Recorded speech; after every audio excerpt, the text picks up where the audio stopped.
जैसे कि आप जानते हैं कि मैं फिजिक्स के साथ साथ बायोलॉजी भी स्टार्ट कर दी हूँ। और बायोलॉजी आपका मैथ और केमिस्ट्री बाकी है। जब बायोलॉजी और आपका फिजिक्स के कुछ लेसन समाप्त हो जाएंगे तो हम केमिस्ट्री और मैथ चारों सब्जेक्ट पढ़ेंगे, ठीक है। तब तक यही पढ़ते हैं, क्योंकि अकेले ही पढ़ाना है तो थोड़ा टाइम लगेगा, ठीक है।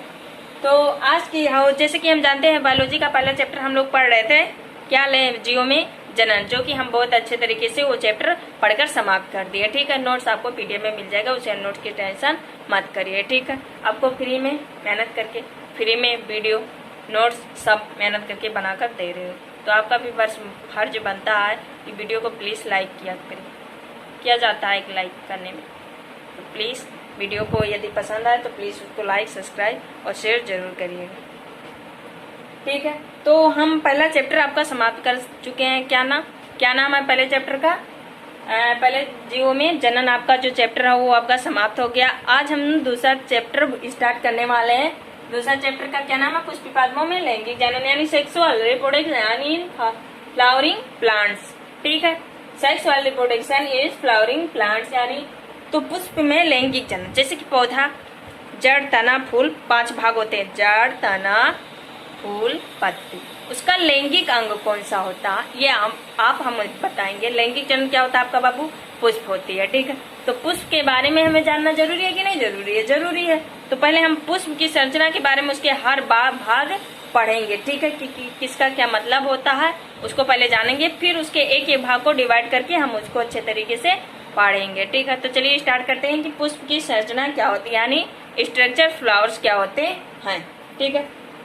और ये फ्लावर ज्यादा किसमें दिखाई देती है? अच्छे से गुड़हल का फूल उदाहरण में लो, उसमें बहुत मस्त दिखाई देंगी, ठीक है। उसका हर भाग, हर अंग जो है, उसका पार्ट है वो बहुत अच्छे तरीके से किसके फूल में? अड़हुल का फूल, ठीक है। तो चलिए पढ़ते हैं कि पुष्प की संरचना क्या होती है। चलिए स्टार्ट करते हैं।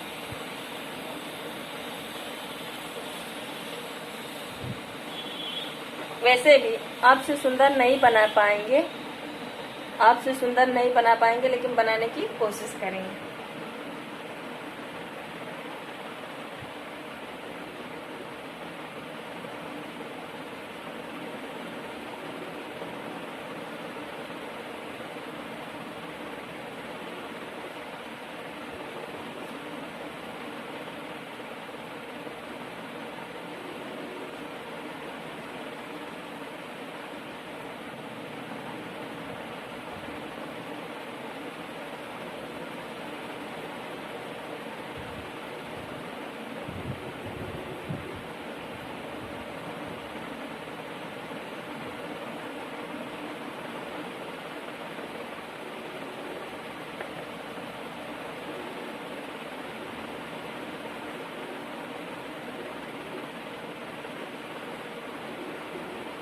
आप लोग भी कॉपी, पेंसिल, रबड़ और कटर सब लेकर साथ में बैठोगे तभी पढ़ाई, यानी आप वीडियो ऐसे देखते देखते चले तो कुछ भी समझ में नहीं आएगा आपको। यदि आप पढ़ते हो तो सामने आपके नोट्स, पेन सब कुछ होना चाहिए, क्योंकि यहाँ जो बोला जाता है आप उसे नोट्स करते जाओगे, क्योंकि यहाँ जो बोला जाता है वही नोट्स में मिलेगा आपको। तो आप वीडियो को ध्यान से देखिए, मेरी बातों को ध्यान से सुनिए और इसे ध्यान से देखिए और अच्छे से पढ़ाई कीजिए। जो बोला यहाँ जाता है उसको नोट्स में लिखते जाइए, ठीक है।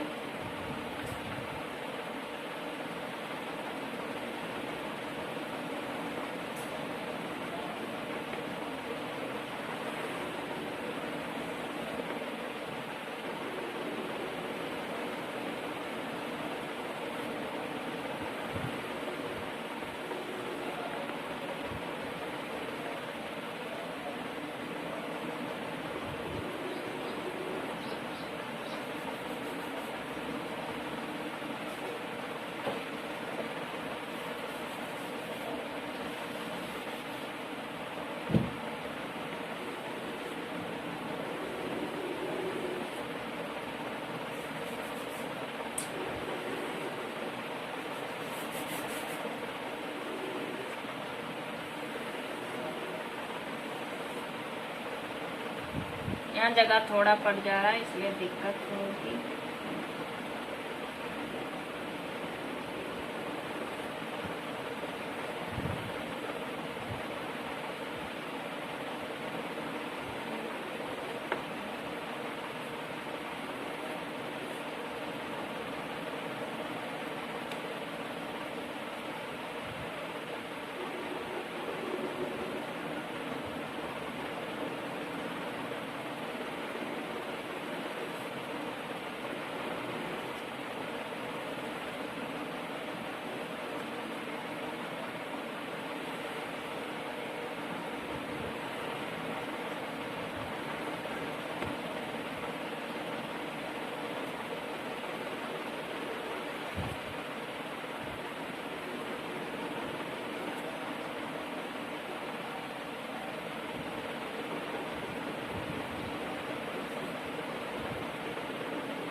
ये भाग आपका जो होगा वो कलरफुल होगा, इसलिए मैंने क्या की, मेरे पास वो कलरफुल वाला चाप नहीं है, इसलिए आप लोग क्या करोगे, कलरफुल उसको कर लोगे।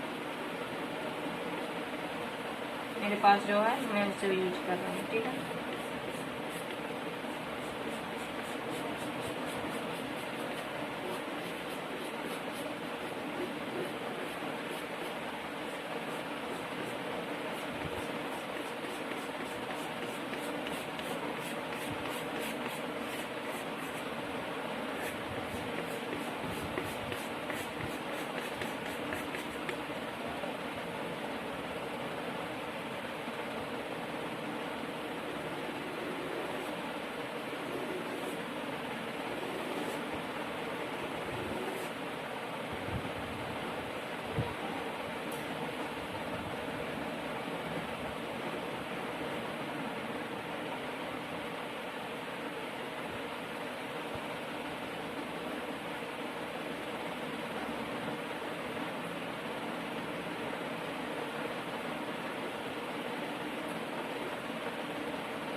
ठीक है, तो ये आपके पुष्प की संरचना, मतलब अभी इसका सिर्फ स्ट्रक्चर बनाया, उतना अभी अच्छा नहीं बना है, लेकिन आप लोग इसको मतलब जैसे बनाना चाहते हैं कि देखने, बहुत लोग नोट्स बनाते हैं, कुछ लोग अच्छा बनाते हैं, कुछ लोग बहुत ही गंदा बनाते हैं, जिसको पढ़ने में दिक्कत होती है। अगर नोट गंदा है तो उसको आप छूने की तो मन नहीं करेगी, इसलिए नोट्स बनाओ मेरे बाबू, तो उसको इतने अच्छे तरीके से बनाओ कि मेरा भी मन उसको बार बार देखे और बार बार देखने का मन कहेगा, तो आपको पढ़ाई में भी मन लगेगा, ठीक है। इसलिए नोट्स जो बनाओ ये बहुत साफ सुथरा, कि दूसरों को पढ़ने में दिक्कत ना हो और तुम्हें भी पढ़ने में कोई दिक्कत ना हो, ठीक है। तो नोट्स बनाना एक अच्छे तरीका, क्योंकि नोट्स से मतलब जो नोट्स बनाते हो वो मेन पॉइंट जो पढ़ते हैं वो उसी की नोट्स का मतलब क्या होता है कि जो इम्पोर्टेंट पॉइंट होती है उसको इन नोट्स में, ना कि पूरे बुक को नोट्स में। फायदा क्या होगा, फायदा क्या होगा, कुछ भी नहीं ना। तो जो इम्पोर्टेंट है उसी को क्या करते हैं, नोट्स में लिखते जाते हैं, उसी को पढ़ाई करते हैं, ठीक है।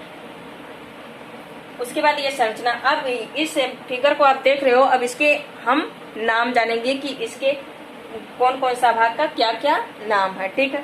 तो ये आपका जो नीचे दिख रहा है बाबू, नीचे, इसको क्या बोलते हैं, इसको क्या बोलते हैं, वाह दल बोलते हैं, क्या बोलते हैं। और वैसे भी बता दें, वाह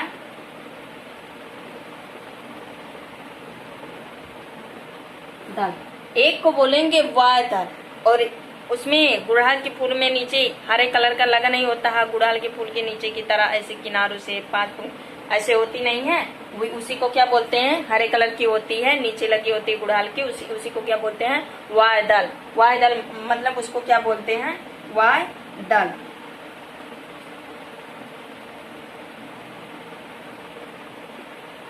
यानी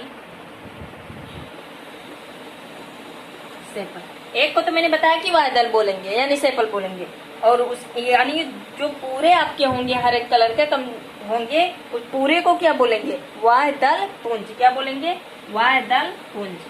तो लिख लेंगे, यहाँ नीचे दिखाई दे रहा, वायदल पुंज। इसको, इसकी इंग्लिश क्या होगी, इसकी इंग्लिश क्या होगी, कैलेक्स होगी। यहाँ पर दिखाई ना दे रहा हो तो अभी दिखेगा कैलेक्स।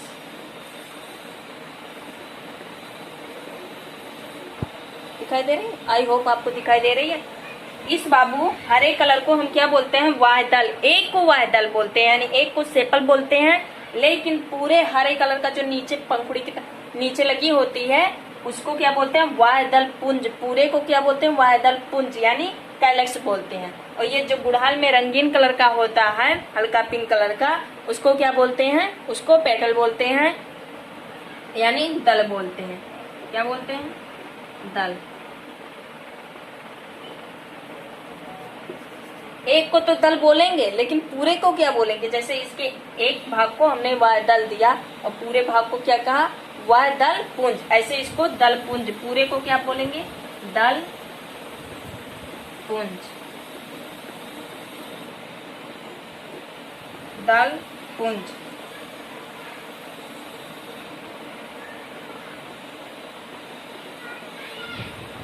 दल पुंज और दल यानी पेटल और कोरोला।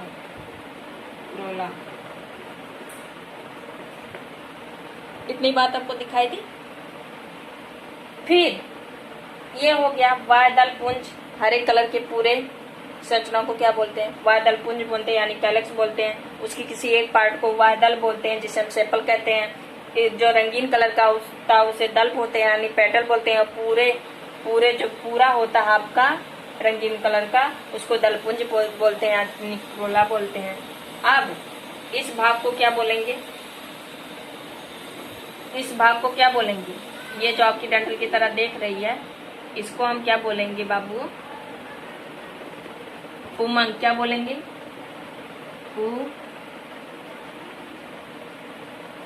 पुमंग। इंग्लिश इसकी कहाँ लिखे? एंड्रोसियम।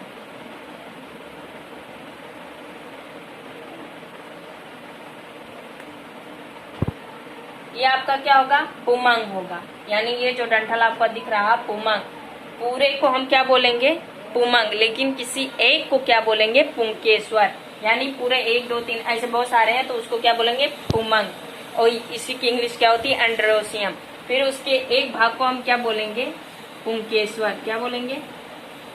पुंकेसर।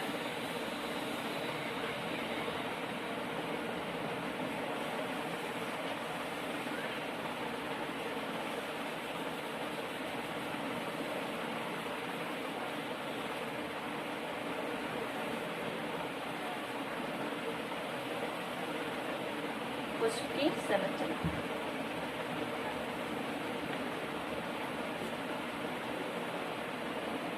एंड्रोसियम हो गया, हुआ कि नहीं? इसी को क्या बोलते हैं? इसी भाग को नरंग। पुष्प का क्या बोलते हैं? नरंग। यानी पुमंगा पुष्प का क्या होता है? नरंग होता है। क्या होता है? नरभाग होता है। एग्जाम में पूछी जाती है, कोई भी पूछे कि पुष्प का नरभाग कौन सा होता है? पुमंग यानी एंड्रोसियम होती है। ठीक है। और इसको क्या बोलते हैं?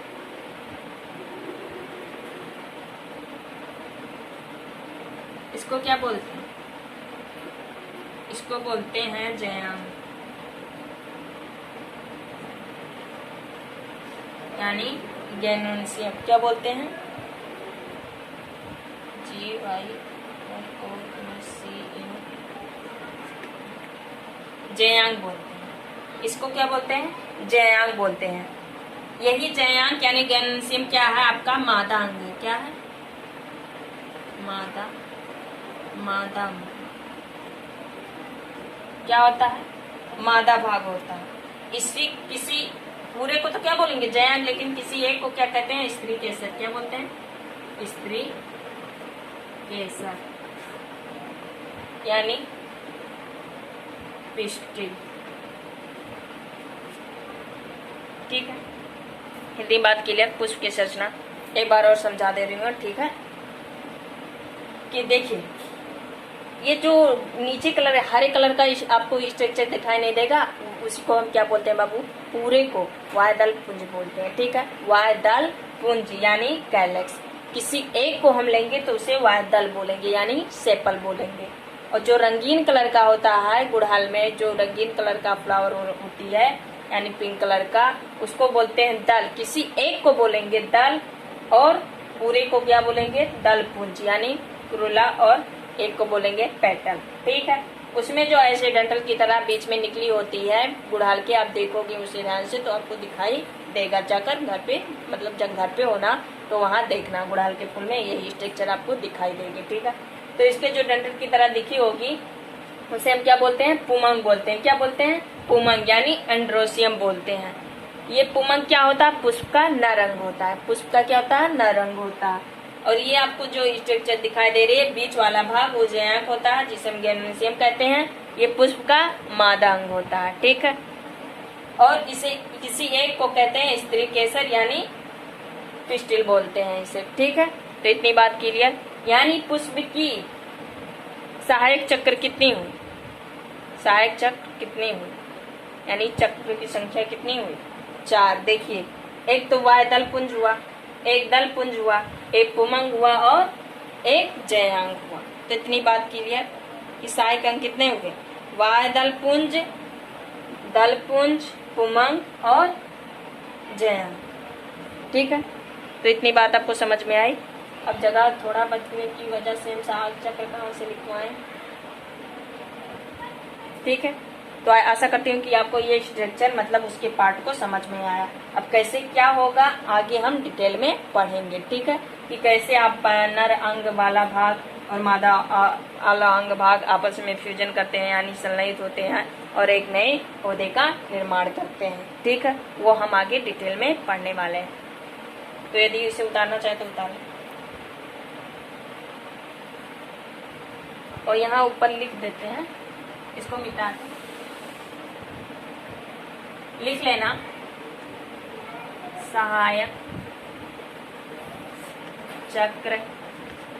जो सहायता करती हैं, उनके जनन में जो सहायक करती हैं वो कौन होती हैं? बादल पुंज और दल पुंज। सहायक चक्र लिख लेना, दल पुंज, बादल पुंज।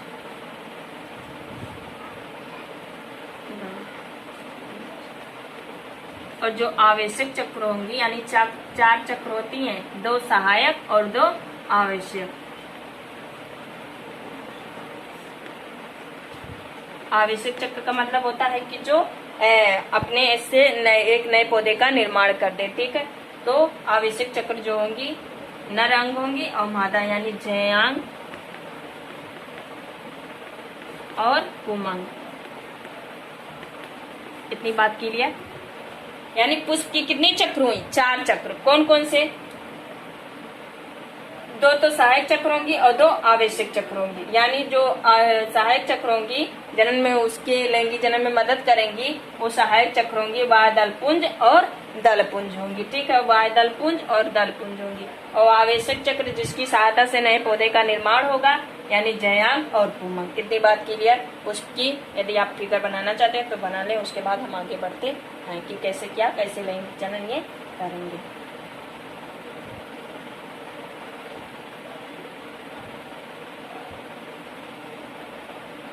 हो गया?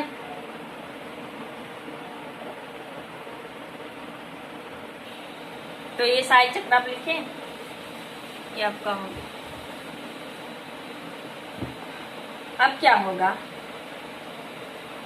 अभी तो हम ये पूरे डंठल को क्या बोलते हैं? पुमंग।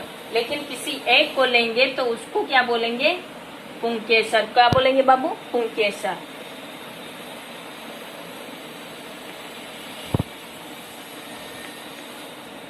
यानी स्टामेन। किसी एक को क्या कहते हैं? स्टामेन। यानी पूरे को क्या बोलेंगे? 1 2 3 4 ऐसे बहुत सारे होते हैं पुमंग, उसे पुमंग बोलेंगे। लेकिन किसी एक को क्या बोलेंगे? पुंकेसर। और पुंकेसर के कितने भाग होते हैं? 2। कौन कौन से? एक इस वाले पोर्शन को हम क्या बोलते हैं? पराकोश।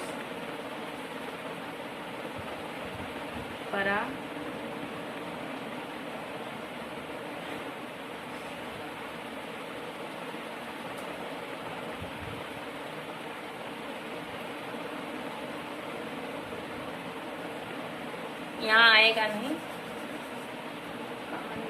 इस वाले पोर्शन को बोलते थे। दिखाई दे रहा?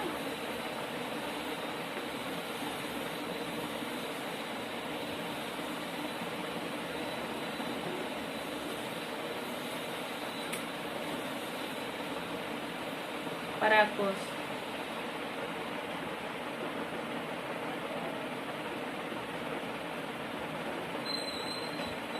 यानी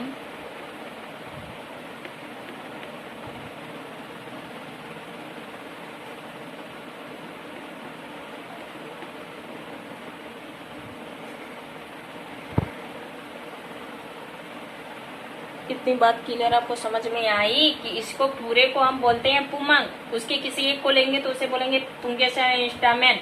पुंकेसर के कितने भाग होते हैं? 2। इस ऊपरी वाली भाग को क्या बोलते हैं? पराकोश। जिसमें क्या उपस्थित होता है? इसी में नर युग्मक उपस्थित होता है, जो कि हम आगे डिटेल में पढ़ेंगे।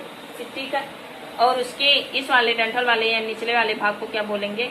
इस निचले वाले भाग को हम लोग बोलेंगे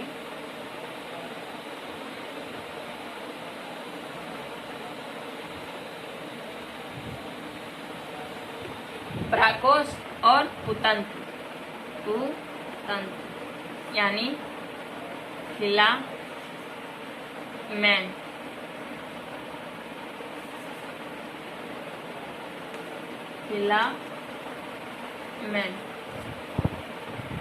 यानी पुमंग जो नर भाग होगा उसके किसी एक को हम बोलेंगे पुंकेसन एंड स्टामेन। स्टामेन के कितने पार्ट होते हैं? 2। पराकोष, जिसमें पराकोष में पराकड़ का निर्माण होता है, जो कि आगे हम डिटेल में पढ़ने वाले हैं। और एक भाग होता है पुतंतु, जिसे हम एंथर बोलते हैं। और जो मादांग होता है यानी जयांक होते हैं, इनके कितने पार्ट होते हैं? 3। ऊपरी वाले भाग को क्या बोलते हैं? वर्तिकाग्र, यानी स्टिग्मा। और इस वाले पोर्शन को बोलेंगे, इस वाले पोर्शन को टिका। और इस निचले वाले पोर्शन को बोलेंगे ये जो अंडे की तरह दिखाई दे रहा है, इसे बोलेंगे ओवरी यानी अंडाशय। अंडाशय क्या होगा? ओवरी। इतनी भी बात क्लियर में आई? यानी वो क्या क्या भाग होते हैं, उनके कितने पार्ट होते हैं, इस फिगर में आपको बनाया गया। आई होप एक बार और समझा दे रही हूँ, समझ में आ जाएगा। ठीक है, मैंने एक गुड़हल का फूल बनाया। क्या बनाया? एक गुड़हल का फूल बनाया, दिखाई दे रहा है। उसके कितने चक्र होते हैं? 2। कितने? 2 की 4 चक्र होते हैं। 2 सहायक चक्र, 2 आवश्यक चक्र। 2 आवश्यक चक्र कौन से होते हैं? वाह्य दलपुंज, दलपुंज। सहायक चक्र होते हैं। आवश्यक चक्र कौन से होते हैं? पुमंग और जयांक, यानी एंड्रोसियम और गैनोसियम। पुमंग पुष्प का नरंग होता है, जयांक पुष्प का मादांग होता है। इतनी बात क्लियर? पुमंग, कई सारे पुमंग होते हैं, किसी उसके एक पार्ट को हम क्या बोलते हैं? पुंकेश्वर। ये कितने पार्टों में डिवाइड हुए हैं? 2। ऊपरी वाले भाग को पराकोष यानी एंथर बोलते हैं, बीच वाले डंठल को पुतंतु यानी फिलामेंट बोलते हैं। इतनी बात क्लियर? फिर जो मादांग होता है गैनोसियम, इसे कितने भागों में बांटा गया? 3। ऊपरी वाले भाग को वर्तिकाग्र यानी स्टिग्मा बोलते हैं, इसके नीचे वाले भाग को पोर्शन को वर्तिका यानी स्टाइल बोलते हैं, और ये अंडे की तरह जो दिखाई दे रहा है उसे अंडाशय यानी ओवरी बोलते हैं। इतनी बात क्लियर? उसके बाद ये बात क्लियर, और ये रंगीन कलर का यानी पुष्प का जो दल पुंज होता है वह कैसा होता है? रंगीन होता है। क्या होता है? रंगीन होता है। और जो वाह दल होता है वह पुष्प का हरा कलर होता है। पुमंग जो होता है पुष्प का नरंग होता है। जयांक जो होता है पुष्प का मादांग होता है। ठीक है, ये बात क्लियर? यदि आप लिखना चाहें तो लिख लें। अब आगे हम चलेंगे। आशा करती हूँ आपको समझ में आ रहा होगा। यदि ना आए तो प्लीज कमेंट में लिखकर बता दिया करिए।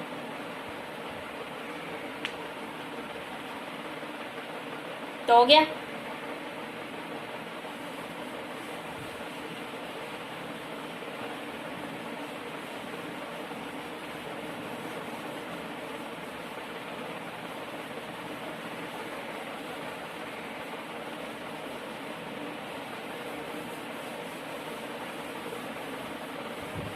अब देखो ये कैसे लैंगिक जनन करते हैं वो हम देखेंगे। ठीक, ये कैसे लैंगिक जनन करते हैं।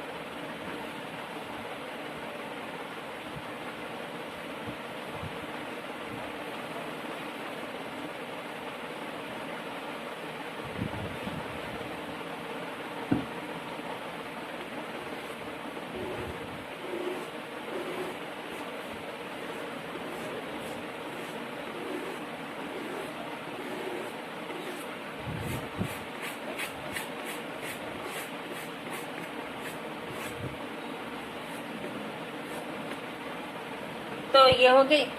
अब ये हमने बताया था कि जो मादा भाग होता है कौन सा? ये पुमंग। उसके एक भाग को क्या बोलते हैं? एंड्रोसियम। एक भाग को क्या बोलते हैं? पुंकेसर। उसके कितने भाग होते हैं? परागकोश। क्या होते हैं?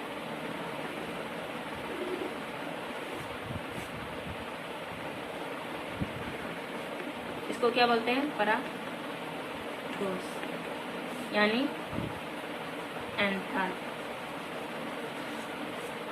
हो गई? एंथर बोलते हैं। इसके इसी मध्य में क्या होते हैं? बहुत सारे पराकण होते हैं। क्या होते हैं? पराकण। यही पराकण, ये आपका क्या होता है? ये पुष्प का क्या होता है? मादा, जिसे क्या बोलते हैं? जाया, गेनंसी।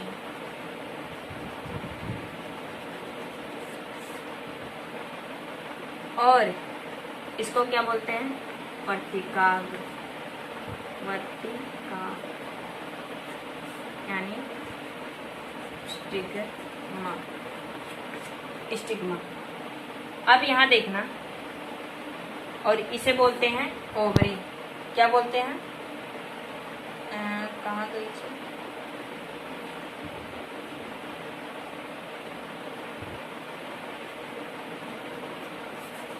अंडाशय।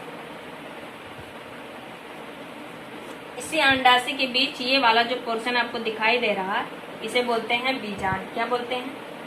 बीजांड।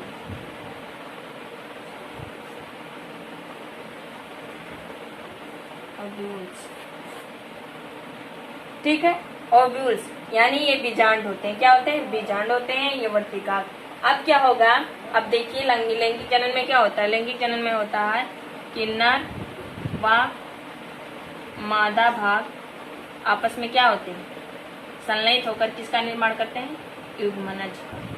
लेकिन उसमें संतान उत्पत्ति यानी भ्रूण बनकर संतान, लेकिन इसमें क्या होगी? उसमें बीज का निर्माण होगा। यही बीज बाद में जाकर नए पौधे का उत्पत्ति करेगा। ठीक है, यहाँ पर बीज होगा। अच्छा नहीं, ठीक।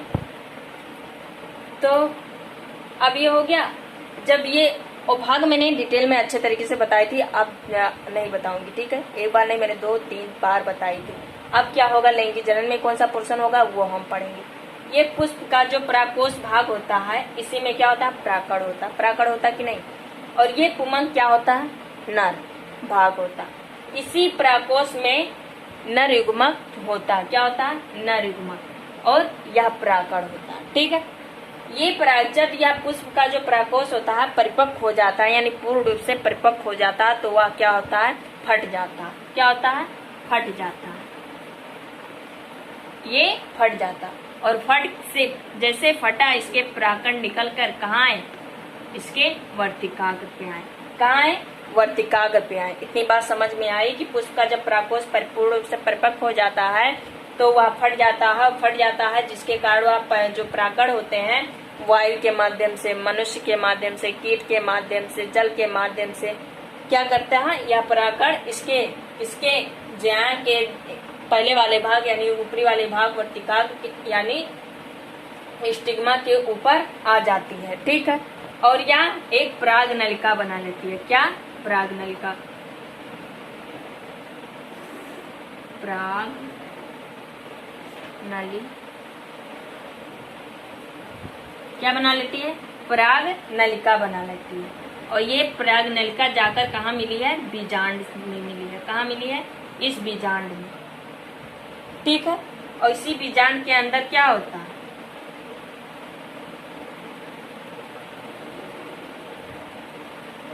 मादा युग्मक होता है। क्या होता है?